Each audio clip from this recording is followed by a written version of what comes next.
दोस्तों, जो लोग ट्रेड लेने में बहुत जल्दीबाजी करते हैं ना, वो ट्रेडिंग से बहुत जल्दी निकल जाते हैं। और जो ट्रेड लेने से पहले कंफर्मेशन का वेट करते हैं, वही आगे चल के प्रॉफिट को सेलिब्रेट करते हैं। तो अगर आपको भी प्रॉफिट को सेलिब्रेट करना है, तो जो 5 कंफर्मेशन आज इस वीडियो में मैं आपको बताने जा रहा हूं, आपको ट्रेड लेने से पहले उनका वेट जरूर करना है। इसमें सबसे पहले कंफर्मेशन को बताने से पहले मेरा आपसे एक सवाल है, और वो सवाल यह है कि इस चार्ट को ध्यान से देखिए और बताइए कि यहां पर आप बाय करने का ट्रेड लेंगे या फिर सेल करने का ट्रेड लेंगे। एक बार ध्यान से चार्ट को देख लीजिए और उसके बाद कमेंट कीजिए। देखिए, कमेंट जरूर कीजिएगा, चीटिंग मत करना। पहले एक बार ध्यान से देख लो और कमेंट करो। तो अगर आपने कमेंट किया है कि आप यहां पर बाय करने का ट्रेड लेंगे, तो आप गलत हैं। और अगर आपने कमेंट किया है कि आप यहां पर सेल करने का ट्रेड लेंगे, तब भी आप गलत हैं, क्योंकि यहां पर इस चार्ट को देखकर आपको इसका ट्रेंड पता ही नहीं है। यानी आपको यह नहीं पता है कि मार्केट किस ट्रेंड में चल रहा है। तो पहला कंफर्मेशन आपको ट्रेड लेने से पहले जो जरूर देखना है, वो है कि मार्केट का ट्रेंड क्या है। मार्केट अप ट्रेंड में है या फिर डाउन ट्रेंड में है। क्योंकि अगर मार्केट अप ट्रेंड में है तो वहां पर आपको सिर्फ बाय करने के ट्रेड लेने चाहिए, और अगर मार्केट डाउन ट्रेंड में है तो वहां पर आपको सिर्फ सेल करने के ट्रेड लेने चाहिए। आप रिवर्सल पे भी ट्रेड कर सकते हैं, लेकिन देखिए, रिवर्सल को प्रिडिक्ट करना बहुत मुश्किल होता है। बहुत सारे नए लोगों ने पहले रिवर्सल को प्रिडिक्ट करने की कोशिश की, ये सोच के कि मोटा पैसा कमाऊंगा, और उस चक्कर में जो पैसा लेकर भी आए थे वो सब भी डुबा कर चले जाते हैं। आपके साथ ये ना हो, इसलिए अगर आप नए हैं तो हमेशा जिस तरफ ट्रेंड जा रहा है उसी तरफ ट्रेड करें। तो अब ये ट्रेंड आप देखेंगे कैसे? तो इसके लिए मान लीजिए अगर आप 1 घंटे के टाइम फ्रेम में ट्रेड कर रहे हैं, तो सबसे पहले आप क्या कीजिए, आप यहां पर 4 आवर का टाइम फ्रेम लगाइए। अगर आपको ट्रेड 1 घंटे के टाइम फ्रेम में करना है तो उससे बड़ा यानी 4 आवर का आपने टाइम फ्रेम लगाया। अब जब आप 4 आवर का टाइम फ्रेम लगा रहे हैं, तो यहां पर आप ध्यान से देखेंगे तो आपको दिखाई देगा कि ये क्या है, ये एक डाउन ट्रेंड है। इसके बाद आप क्या कीजिए, इसके बाद आप यहां से सीधा 15 मिनट का टाइम फ्रेम लगाइए, और इस 15 मिनट के टाइम फ्रेम में देखिए, 15 मिनट के टाइम फ्रेम में आपको दिखाई दे रहा है कि मार्केट साइडवेज चल रहा है। अब जाके आप देखिए अपना 1 घंटे का टाइम फ्रेम। तो यहां पर आप आ जाते हैं अब अपना 1 घंटे का टाइम फ्रेम देखने।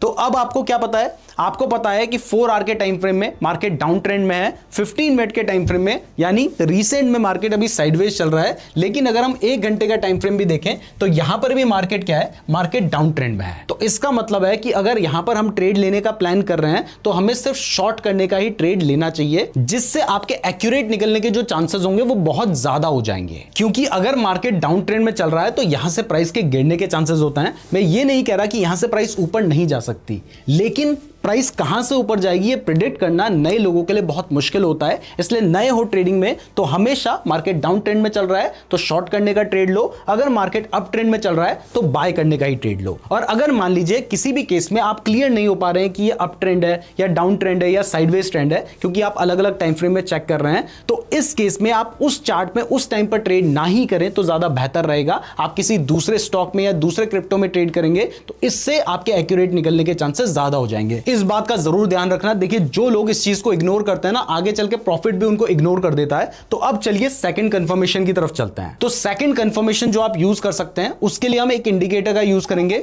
जिसका नाम है EMA यानी एक्सपोनेंशियल मूविंग एवरेज। और इस इंडिकेटर को हम यहां पर 2 बार लगा रहे हैं। अब यहां पर आपको दिखाई दे रहा है कि 9 EMA लगा है, तो इसको मैं चेंज करके क्या कर देता हूं, सेटिंग में जाता हूं और इसको मैं यहां पे कर दूंगा। सबसे पहले एक हमें EMA चाहिए 200 EMA, जो कि एक लार्ज पीरियड का EMA होता है, और दूसरा हमें जो EMA चाहिए वो है 50 EMA। आप इसके अलावा भी कोई और EMA यूज कर सकते हैं, लेकिन ये बहुत ज्यादा पॉपुलर है, इसलिए मैं आपको इनके बारे में बता रहा हूं। अब देखिए, जैसे ही आपने इस चार्ट में इन दोनों EMA को लगा दिया है, ये आपका 200 EMA है। आपको दिखाई दे रहा है कि जो प्राइस है वो 200 EMA के नीचे है, तो यहां से आपको क्लियर हो गया कि मार्केट अभी डाउन ट्रेंड में ही चल रहा है। तो अगर ट्रेड लूंगा तो शॉर्ट करने का लूंगा या फिर नहीं लूंगा। दूसरा, आपने 50 EMA भी देखा, 50 EMA में भी आपको दिखाई दे रहा है कि प्राइस 50 EMA के भी नीचे है। तो इसका मतलब भी आप डबल कंफर्म हो गए कि ट्रेड लेना है तो शॉर्ट करने का लेना है, वरना नहीं लेना है। और आपने देखा कि जब प्राइस 200 EMA के नीचे आई है तो उसके बाद बहुत नीचे चली गई है। इसलिए इन दोनों EMA को आप एक बार जरूर देखिए ट्रेड लेने से पहले, इससे आपकी जो एक्यूरेसी होगी वो बहुत हद तक बढ़ जाएगी। अब चलिए हमारा तीसरा कंफर्मेशन देखते हैं। अभी मैंने आपको ब्रॉडर कंफर्मेशन बताए हैं, अब ट्रेड लेने से एग्जैक्ट पहले जहां पर आप ट्रेड ले रहे हो वहां पर क्या कंफर्मेशन देखना है उसके बारे में बात करेंगे। लेकिन उससे पहले अगर आप स्टॉक मार्केट में इन्वेस्ट या ट्रेड करना चाहते हैं तो डीमैट अकाउंट का लिंक डिस्क्रिप्शन पे दिया गया है। और अगर आप क्रिप्टो करेंसी में ट्रेड करना चाहते हैं जहां पर आपको 200 टाइम्स तक का लेवरेज मिल जाता है और आप 24/7 कभी भी ट्रेड कर सकते हैं। तो उसके लिए मैंने आपको डेल्टा एक्सचेंज का लिंक दे रखा है, वहां से आप अपना फ्री अकाउंट ओपन कर सकते हैं। तो अब जो थर्ड कंफर्मेशन आपको ट्रेड लेने से पहले जरूर देखना है वो है एक कैंडलस्टिक पैटर्न। देखिए बहुत सारे लोग क्या करते हैं कि कैंडलस्टिक पैटर्न बना तो बाकी कुछ नहीं देखते, सीधा ट्रेड ले लेते हैं। अगर ऐसे ट्रेड करोगे तो आपको बिल्कुल प्रॉफिट नहीं होगा, आप आगे चल के नुकसान में ही चले जाएंगे। आपने कैंडलस्टिक पैटर्न्स का यूज करना होता है कंफर्मेशन के लिए, यानी जब आप ट्रेडिंग कर रहे होते हैं और आपका एक प्रॉपर सेटअप बन रखा होता है, आपने देखा सपोर्ट बन रखा है, रेजिस्टेंस बन रखा है और वहां पर कोई कैंडलस्टिक पैटर्न बना है, तब वो कैंडलस्टिक पैटर्न इंपॉर्टेंट होता है क्योंकि वो एक कंफर्मेशन की तरह काम करता है। और बहुत सारे लोगों को ऐसा भी लगता है कि कैंडलस्टिक पैटर्न किसी काम के नहीं होते, तो वो भी उनकी सोच गलत है। हमने कैंडलस्टिक पैटर्न की साइकोलॉजी किस तरीके से काम करती है इसके ऊपर रिसेंटली एक बहुत ही अच्छी वीडियो बनाई है, उस वीडियो को जरूर देख लीजिएगा। उसका लिंक आपको आई बटन में मिल जाएगा या फिर आप हमारे चैनल पे जाकर भी उस वीडियो को देख सकते हैं। वहां पर हमने कैंडलस्टिक पैटर्न की साइकोलॉजी बताई है, जिससे आपको कैंडलस्टिक पैटर्न्स के ऊपर कॉन्फिडेंस आएगा और यह भी पता चलेगा कि उनका यूज कंफर्मेशन के लिए करना है। तो अब ये कंफर्मेशन होता कैसे है ये भी देख लेते हैं। तो देखिए कैंडलस्टिक पैटर्न बहुत सारे तरीके के होते हैं। मैं किसी कैंडलस्टिक पैटर्न का नाम आपको नहीं समझाने वाला हूं, मैं उसके पीछे की साइकोलॉजी आपको बताता हूं। तो देखिए मान लीजिए मार्केट अभी अप ट्रेंड में चल रहा है और यहां पर आपका क्या है, यहां पर आपका रेजिस्टेंस है। अब रेजिस्टेंस के पास आपको ब्रेकआउट दिखाई देता है, तो अब जैसे ही ब्रेकआउट होता है लोग बिना सोचे समझे वहीं पर बाय कर लेते हैं। इसीलिए मैं कह रहा हूं कि जो कंफर्मेशन का वेट करते हैं वही प्रॉफिट को सेलिब्रेट करते हैं। तो आपने देखा कि भाई कैंडलस्टिक पैटर्न पूरा बन गया है, लेकिन वो कैंडलस्टिक पैटर्न क्या बना है, एक लॉन्ग विक कैंडलस्टिक पैटर्न बना है। अब बहुत सारे लोग इसको हैमर पैटर्न बोलते हैं, लेकिन मैं आपको लॉन्ग विक कैंडलस्टिक पैटर्न बता रहा हूं। अब इस पैटर्न को वैसे हैमर पैटर्न बोला जाता है, लेकिन हमें हैमर से मतलब नहीं है, उसका नाम क्या है इस चीज से मतलब नहीं है। हमें मतलब है कि ये जो इसकी विक बन रखी है ये एक लंबी विक बन रखी है। अब इस लंबी विक के बनने के पीछे रीजन क्या है, साइकोलॉजी क्या है। तो देखिए लंबी विक तभी बनती है जब यहां पर बायर्स ने पूरी कोशिश की प्राइस को ऊपर ले जाने की। जब उन्होंने प्राइस को ऊपर ले जाने की पूरी कोशिश की होगी तभी प्राइस इस लेवल तक गई होगी। लेकिन अगर मान लीजिए 1 घंटे का टाइम फ्रेम है, तो उस 1 घंटे के टाइम फ्रेम में ही जो सेलर्स थे वो वापस से प्राइस को नीचे यहां पर लेकर आ गए। तो इससे हमें क्या कंफर्मेशन हो रहा है, हमें कंफर्मेशन हो रहा है कि सेलर्स यहां पर ज्यादा पावर में है या ज्यादा सेलर्स मार्केट में अवेलेबल हैं। इसी वजह से जो बायर्स प्राइस को ऊपर तक लेकर गए थे वो सस्टेन नहीं कर पाए, सेलर्स प्राइस को नीचे लेकर आ गए। जिसका मतलब यह है कि भले ही यहां पर हमें एक ब्रेकआउट दिखाई दे रहा है,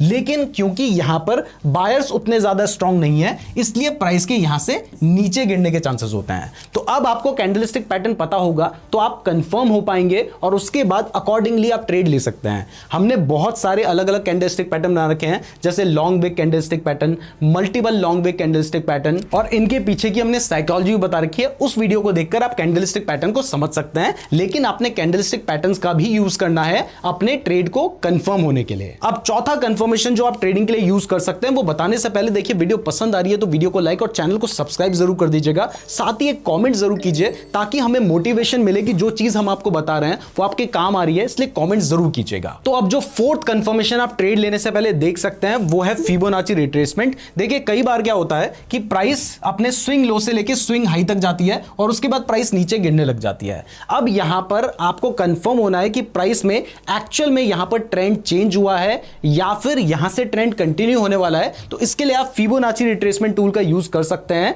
ये जो टूल है वो आपको यहां पर मिल जाता है। आपने जैसे ही इस टूल पे क्लिक किया उसके बाद आपने क्या करना है, आपने देखना है कि उस चार्ट का जो स्विंग लो है, जैसे यहां पर स्विंग लो है, इससे स्विंग हाई तक आपने चार्ट को लेके जाना है, यानी इस टूल को लेके जाना है। और जैसे आप स्विंग लो से स्विंग हाई तक ले गए हैं उसके बाद आप इसको थोड़ा सा एक्सटेंड कर दीजिए। यहां पर हमने इसको एक्सटेंड कर दिया है। तो अब आपको दिखाई दे रहा है कि फिबोनाची रिट्रेसमेंट जो टूल है वो यूज कैसे करना है। अब यहां पे आपने क्या देखना है, यहां पर देखिए वैसे तो जो लेवल हमने लगा रखे हैं ये सभी लेवल काफी इंपॉर्टेंट होते हैं, लेकिन इसमें 50% का लेवल और 61.8% का जो लेवल होता है इसका यूज करके आप क्या पता कर सकते हैं, आप पता कर सकते हैं कि ट्रेंड यहां से रिवर्स होने वाला है या फिर कंटिन्यू हो सकता है। अब यहां पर अगर आपको कोई कंफ्यूजन हो रहा है तो आप क्या कर सकते हैं, आप यहां पे इस फिबोनाची रिट्रेसमेंट की सेटिंग में जा सकते हैं। सेटिंग में जाने के बाद 0.6 0.78 को आप बंद कर दीजिए और 0.23 को आप बंद कर देंगे। तो इसके अलावा यहां पर अगर आपको परसेंटेज में ये टर्म नहीं दिखाई देती है तो यहां पर आपको लेवल्स में परसेंट और वैल्यूज का ऑप्शन आता है। आप इसको परसेंट कर देंगे तो ओके करने के बाद आपको ये जो फिबोनाची रिट्रेसमेंट टूल होगा वो कुछ इस तरीके का दिखाई देगा। अब देखिए अभी जो प्राइस है वो 0 से 50% के बीच में है, तो यहां पर हम कंफर्म नहीं हो सकते कि ये जो ट्रेंड है वो एक्चुअल में रिवर्स हुआ है या फिर नहीं। तो इसके बाद आपको थोड़ा वेट करना है। अब आप देखते हैं कि इसके बाद जो प्राइस है वो हमारे 50% लेवल से नीचे आ गई है। देखिए अगर हम देखेंगे तो आपको दिखाई देगा कि ये जो हमारी प्राइस थी वो 50% लेवल के पास ही उसने अपना सपोर्ट लिया था। तो अब अगर हमने चार्ट को थोड़ा सा आगे प्ले किया तो आप देख सकते हैं कि जो प्राइस है वो 50% लेवल के पास आई और 50% लेवल के पास आने के बाद प्राइस पहले थोड़ा सा नीचे चली गई 61.80% के पास। अब देखिए कई बार क्या होता है कि जो बिग मनी होती है वो लिक्विडिटी को स्वीप करने की कोशिश करती है, तो यहां पर लिक्विडिटी को स्वीप ही किया गया है। अब ये लिक्विडिटी स्वीप क्या होता है इसके ऊपर भी रिसेंटली वीडियो बना रखी है, आप वहां से इसको डिटेल में समझ सकते हैं। कई बार ये सब खेल आपका स्टॉप लॉस हिट करवाने के लिए किया जाता है, क्योंकि बहुत सारे लोगों ने देखा होगा कि प्राइस 50% के पास आई तो यहां पर उन्होंने क्या कर दिया होगा, उन्होंने बाय कर दिया होगा, नीचे उनका स्टॉप लॉस रहा होगा, उनका स्टॉप लॉस हिट करवाया, उसके बाद प्राइस ऊपर चली जाती है। तो अब यहां पर हम देखते हैं कि प्राइस अगर 50% से नीचे आती है तो इसके बाद हम कंफर्म हो सकते हैं कि एक्चुअल में ये एक ट्रेंड रिवर्सल था या फिर नहीं। अभी तक हम कंफर्म नहीं हुए हैं। अब देखिए प्राइस हमारे 50% लेवल के नीचे आ गई है, इसके बाद 61% लेवल के नीचे आ गई, तो यहां से हमें कंफर्म हुआ। इसके बाद फिर से प्राइस ने 61.8% का जो लेवल है उसको रीटेस्ट किया है, तो यहां पर हमने चार्ट को पूरा कंप्लीट कर दिया है। तो अब आप देख सकते हैं कि जो प्राइस है वो जैसे ही 50% के लेवल के नीचे आई उसके बाद वो 61.80% तक गई। उसके बाद कई बार प्राइस ने 61.8% का जो लेवल था उसको रीटेस्ट किया, लिक्विडिटी को स्वीप करने की भी कोशिश की गई और उसके बाद प्राइस सीधा हमारे 100% तक आ गई। यानी यहां पे हम कह सकते हैं कि ट्रेंड रिवर्स हो चुका है। अब देखिए ऐसा नहीं है कि एक जगह पे सिर्फ आप एक ही टूल का यूज करेंगे, मतलब आपने फिबोनाची रिट्रेसमेंट देखा, इसी के भरोसे आपने सोच लिया कि हाँ भैया मैं कंफर्म हो जाता हूं। आपने कॉन्फ्लुएंस का यूज करना है। कॉन्फ्लुएंस का मतलब होता है कि आपने सिर्फ एक टूल यूज नहीं करना है, आपने अलग अलग टूल्स को लगा के देखना है। मैंने आपको तभी 5 टूल्स बता रहा हूं, कहीं जगह पे 1 2 3 टूल्स अप्लाई होंगे, कहीं पे कोई दूसरे तीसरे टूल्स अप्लाई होंगे। तो आपने इन सारे टूल्स का में से जो टूल्स अप्लाई हो रहे हैं उस पर्टिकुलर केस के हिसाब से वो देखना है। अब चलिए आपको यह भी क्लियर हो गया है कि आप फिबोनाची रिट्रेसमेंट का भी यूज कर सकते हैं। तो अब आ जाते हैं हमारे फाइनल टूल पे जो कि है FVG यानी फेयर वैल्यू गैप। जिस पर्टिकुलर जगह पे आप ट्रेड ले रहे हैं अगर वहां पे कोई ब्रेकआउट हुआ है तो उस जगह पर आप ये जरूर चेक कर सकते हैं कि क्या जहां पे ब्रेकआउट हुआ है वहां पर कोई फेयर वैल्यू गैप बना है। देखिए बहुत बार ट्रेड में लिक्विडिटी को स्वीप करने के लिए आपको फेक ब्रेकआउट दिखाए जाते हैं। लास्ट वीडियो में हमने इसके बारे में डिटेल में डिस्कस किया है, अभी मैं आपको कंफर्मेशन बता रहा हूं इसलिए शॉर्ट में डिस्कस कर रहा हूं। तो यहां पर होता क्या है कि जैसे ही ब्रेकआउट हुआ उसके बाद एक बड़ी ग्रीन कैंडल बनती है और फिर प्राइस नीचे आ जाती है। तो आपको अगर कंफर्म होना है कि एक्चुअल में यहां पर जो ब्रेकआउट हुआ है वो एक जेन्युइन ब्रेकआउट है, तो इसके लिए आपने क्या करना है, आपने देखना है कि जिस कैंडल में ब्रेकआउट हुआ है, जैसे अगर कोई बड़ी सी ग्रीन कैंडल बनके वहां पे ब्रेकआउट हो रखा है तो आपने क्या करना है, आपने उसके नेक्स्ट कैंडल को भी बनने देने का वेट करना है। तो अब जब दूसरी कैंडल भी बन जाती है तो उस कैंडल का जो लो है आपने उससे लगते हुए एक लाइन ड्रॉ करनी है, और जो इससे पहले वाली कैंडल है जिसने ब्रेकआउट दिया है उसका जो हाई है आपने उससे लगते हुए भी एक लाइन ड्रॉ कर लेनी है। अब इसके बीच में अगर एक बड़ा सा गैप बचता है तो इस गैप को कहा जाता है फेयर वैल्यू गैप। ये फेयर वैल्यू गैप बनता क्यों है, इसलिए बनता है क्योंकि यहां पर बहुत ज्यादा बायर्स अवेलेबल थे जिसकी वजह से ही प्राइस ऊपर गई है, और एक्चुअल में कह सकते हैं कि यहां पर इंस्टीट्यूशंस ने बाइंग की है तो इंस्टीट्यूशन नहीं चाहेगा कि उनका नुकसान हो, इसलिए प्राइस इस लेवल से नीचे आने के चांसेस कम होते हैं। और अगर मान लीजिए यहां पर कोई आपका रेजिस्टेंस था उस जगह पर ब्रेकआउट के पास ये हुआ है तो इसके बाद प्राइस ऊपर बढ़ सकती है। ऐसे ही अगर हम ब्रेकडाउन की बात करें तो यहां पर आपको दिखाई देता है कि प्राइस अपने सपोर्ट के पास है